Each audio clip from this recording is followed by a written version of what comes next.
Sa number 8, mga barangay nga ginakabig nga local governance champions ang ginkilala sa isa ka programa. Ginpatigay ng awarding para sa 2025 Seal of Good Local Governance Barangay National Awardees sa pagpangunan ni Governor Eugenio C. Lacson, Acting Vice Governor Genaro Alvarez IV, kag pamuno sa Department of the Interior and Local Government Negros Occidental, Chudora Sumagaysay. Ang Seal of Good Local Governance ang isa ka premyo ukod pasidungog.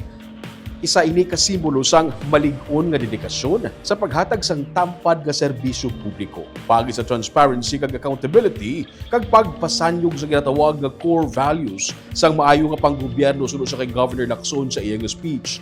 Bunga ini sa katutom kag matinlo nga epektibo nga serbisyo publiko sulod sa kay Lacson. Dugang pa niya, kabay nga himuon ini nga inspirasyon ug padayonon ang tampad nga pagserbisyo sa tag sa nila ka komunidad.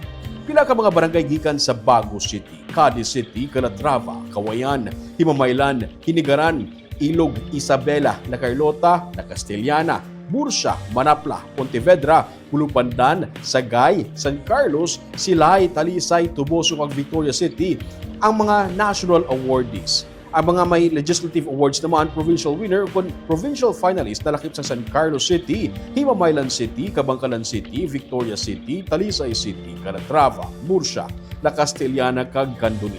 Lakip man sa ginhatag ang Lupon taga Pamayapa Incentive Awards kag Local Legislative Awards. Tig 100,000 pesos ang ilang nabaton. 8.9 million pesos naman ang kabilugan nga pondo nga na-release.